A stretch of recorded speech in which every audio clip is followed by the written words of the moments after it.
Yes, everyone, what's going on? My name is Stephen Howson, and this is Tactical Preview of Manchester United against Leicester City. Premier League football is back. We've got to stop pretending that international football is not the utter dog shit that it is. So, that being said, this isn't going to be fun this weekend, so strap yourselves in, because I do not think that we are going to have a good old time at Old Trafford tomorrow. Now, there's been 26 clashes between United and Leicester in the Premier League era. United have only lost 2 of those, winning 17, drawing the remaining 7.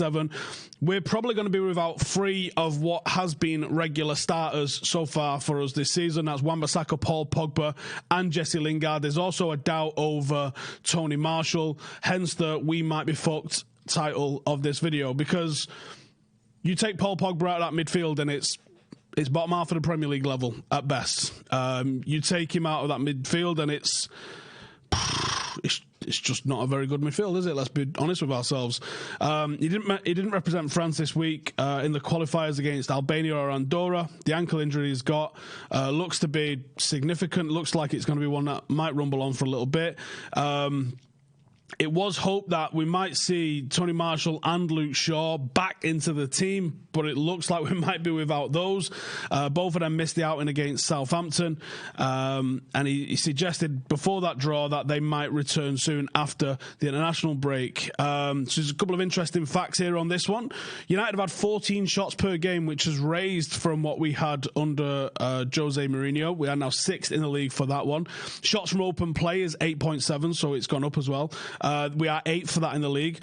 Shots from set pieces per game, 5.3. First in the league from that. Somehow United ranked first in chances created from set pieces.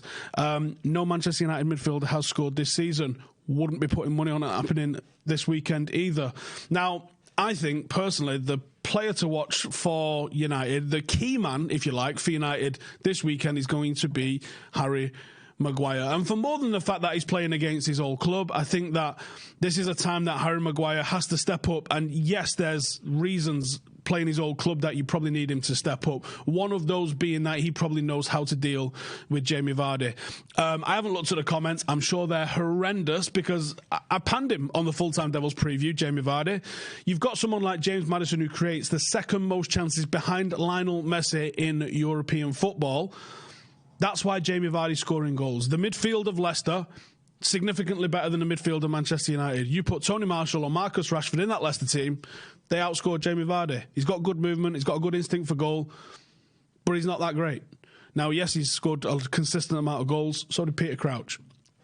Doesn't necessarily mean anything. What I want to see from Harry Maguire is a threat from set pieces, like he's shown when he was at Leicester, because United have really struggled with that for me. And I also want to see him. This is a guy that can actually score you goals from set pieces, and I want to see him totally dominating Leicester in the air, because if they've got a weakness, is that they don't really have that threat in the air, because we took him, we bought him. Now, if you look at what Leicester are going to bring to this, Rodgers moved to them after guiding Celtic to domestic trebles, and let's be honest, you could have done it, I could have done that, and any of them dickheads in there could have done that. It's his only appointment properly, really, since Liverpool. Only Liverpool and Manchester City have taken more league points than Leicester have. That's interesting. The visitors have got... they're one of those 3 sides with Liverpool and City, who are also still unbeaten in the league this season. He is expected to be without a couple of players. Supposedly, I think he's come out and said like everyone's fit, so I think it might just be doubts. I think that there's very chance that these make the bench. I don't really think any of these started anyway, and that's Amati, James and Wes Morgan. They have made a positive start to the league. They've earned a couple of decent draws. Leicester drawing with Wolves and with Chelsea is probably pretty good. They got wins over Sheffield United and Bournemouth, who you would expect them to. Now, the one to watch for Leicester, seen him for England, under 21s. I think it was under 21s. And I like him, I don't think it's the one that you'd all think, but I think a lot of people are like James Maddison, chance creator, Jamie Vardy, goal scorer, even Tielemans, box-to-box midfielder. I think Hamza Chowdhury is a big part of what they do, and when they play this 4-1-4-1 formation, tough tackler, aggressive, destroyer type, indeed he gets a lot of the plaudits and catches a lot of the headlines. This is a young man. This is a young man to watch, and I think if he expects United to play somebody like Juan Mata, if United have to go through Juan Mata for our chance creation, because we've got no Paul Pogba in the team, we will not do it if Hamza Chowdhury gets the better of Wan Mata. So the one to watch, the key man for United to watch and for United fans to keep an eye on is Hamza Chowdhury for me. I mean, let us know your thoughts in the comments below. That's what I think they're going to do. Now, I think they're going to play in that 4-1-4-1 shape. He likes a very distinct style of play, as you probably already know. He loves possession. He loves his teams to build it up slowly, coming out from the back. And then he likes a quick passing game into the opposition half. Out of possession, he likes to see them press, win the ball back as quick as possible. It's a B-Tech Guardiola sort of system, realistically. James Maddison's the most creative player, as we already know. 7 assists last season. Chilwell, very dynamic. Brilliant delivery in the final third. Expect 5 and 6 men in Manchester United's box from Leicester when they're attacking. Now, their threat is also their weakness, and vice versa for United, to be honest. What United are going to do, I would hope, is look to get the ball in behind this Leicester team, in behind the fullbacks, because Pereira and Chilwell, they're going to attack, they're going to get deep into our final third and cause us problems, I imagine, as is the midfield. 4-1-4-1. They're going to go very, very tight in midfield. They're probably going to overrun us without Pogba, and then they're going to go to the fullbacks and they're going to overlap and they're going to get balls into the box, which is why Maguire is the key man for United. He's got to keep Jamie Vardy quiet. They're going to constantly look to use Vardy's pace in behind any high line that we play, and with Lindelof and Maguire not being the fastest guys in the world, that is also a threat for us. So here's the starting 11 that I would like to see United go with in this instance. I think that a lot of this team basically picks itself. De Gea in net, obviously. I've gone for Axel. A lot of people have been going, do we bring Rojo in? Do we go... I've gone for Axel. Axel's going to show you that he's every bit as defence-minded as Wan Bissaka is, and probably about as effective on the ball going forward. There's that little bit of an X factor that Wan Bissaka's got, but just in terms of the pure defending, which is what I would hope Ollie asks from these fullbacks, him and Ashley Young, don't cross the halfway line. And this is going to be an issue for United because we're not going to probably see our fullbacks cross the halfway line. We're going to be one-dimensional in attack. Now, whether you think that's right, whether you think that's wrong, in terms of whether we should or shouldn't do that, I'm pretty sure that's what we're going to do.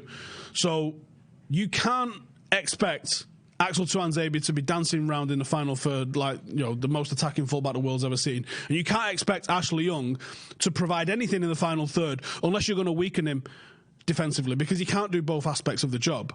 So if I'm Ole Gunnar Solskjaer, I say to him, lads, what you're going to do is you're going to have to sit back, stay inside our half, and we're going to try and hit them on the counter. Maguire, Lindelof, pretty much the only option at centre half. Matic has got to come in alongside Scott McTominay. Ollie sort of alluded to that one anyway.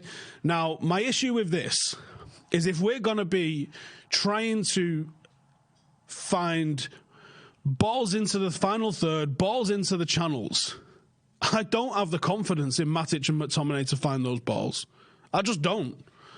I'd love to sit here and say to you, Angel Gomez in that position there where Wan Mata is, and he has got the ability to spray it around. But I don't think Ollie's going to do that. Mason Greenwood on the right-hand side, Dan James on the left, where I think he's probably the most effective. Marcus Rashford up front, can't have another week like he had at Southampton. Definitely needs to get on the score sheet for confidence and to keep the fans off his back. Wan Mata in the hole for a little bit of experience. Look, Leicester's team's better than us. Leicester's team is better than us. Someone in the comments there, Nitin, saying, why not go with a back three with Axel and bring in Angel and Fred and that? You're not going to play two players in Angel and Fred who haven't played at all this season from the start. He's going to go with players who've had minutes under their belt. This is what I think is as close to that as possible. What you don't want to do is bring in loads of players and then go to a totally new formation that they haven't drilled all the way through pre-season. So he's going to try and minimise the disruption to the team. You minimise the disruption by playing the same formation, bringing in someone like Axel, who's been around the squad for the entire time, unlike Fred, Matic, who's played minutes, Mata, who's played minutes, Mason, who's played minutes. That's minimising the disruption to the team with all of the injuries that we've got. Then you look at the bench, Rojo, Jimmy Garner, Angel Gomez, Chong, Romero is Romero, obviously, Jones and Fred. That's what I think is going to be the matchday squad for Manchester United. We will know whether Garner, Gomez and Chong are all involved come, like, you know, whatever time tonight when the under-23s are playing. We we are entering the real sticky phase. Now, I see a lot of people that deciding that you're blaming that on Ollie. I don't know how you can blame that on Ollie. He did what we wanted him to do. He got rid of so much of the deadwood. Brilliant. But there's multiple aspects to this job. He can't just get rid of the deadwood and not bring anybody in. And unfortunately, I'm pretty sure Ollie didn't want to bring him in. I've seen the reports which suggested that he was told and promised 4 players. Those 4 players was Maddison, Eriksson, Longstaff and Sancho. Now, you add those players just into that team, and how different does that look for us? I think you go with those 4 players into that team and you go, do you know what? Have it. I'd be very confident going into anyone. Maybe they just couldn't get it all done at the right time, and the club didn't maybe want to bring in a load of extra players before getting rid of some of those players, which means that they've got a lot of work to do come January and next summer to be able to get that sorted out. I worry. Rifleman in the comments says, I think we're going to be fighting relegation. I don't think we're going to be that bad. Look, what we've done so far this season, we've created a lot of chances and we've actually limited the chances that teams have had against us. What we've not done is deal with the shots that we've had. The shots that we've had, we probably shouldn't have conceded anywhere near the amount of goals that we have done. But we have done. So we've got to get better in that aspect. We've got to get a bit more clinical at one end and a bit meaner at the back. And a little bit better dealing with those. Because Leicester do have the ability to punish us. And Ben texted me earlier and he said, do you know what? Both teams to score, Leicester to win, 6-1. I fancy that. And do you know what? I think he's probably got a decent point. If United go down tomorrow, I think it'll be gross inside the stadium. I really do. Some quotes from Ollie in terms of what he's talking about in terms of the injuries. He says, you don't really know who's going to be available. That's terrifying. On Marshall, he goes, we hope he can be ready for West Ham next week. And Paul and Anthony are in that category. I think they'll be ready for then and can't say more than that, really. Terrifying. He said Paul won't be fit unless he's had a miraculous recovery overnight. From yesterday to today or tonight to tomorrow, he's not been ready to do 100% training. Nightmare. And he says on players stepping up, this is where I've kind of put everybody into that team there. He goes, well, you've got players who can come in with loads of experience, Wan, Nemanja and Ash, who didn't start the first game, and I've got to step up and the average age might go up. He's basically alluded to what's more than likely going to be the starting 11. That's what I think it's going to be. Obviously, you guys let me know in the comments. I'd love to sit here and say, despite all of that, here's Johnny just says 1-0 to United. When was the last time we had a clean sheet? I think it was the fucking 80s. I'm worried for tomorrow. A victory tomorrow shouldn't be overstated, and I think it should be celebrated properly, because if we can go up against a team which for me is just better, it's just simply better, and put them away, that's a good sign. But I do worry. Let me know in the comments what score predictions are, and if you're at Old Trafford tomorrow, I'll see you then. Laters.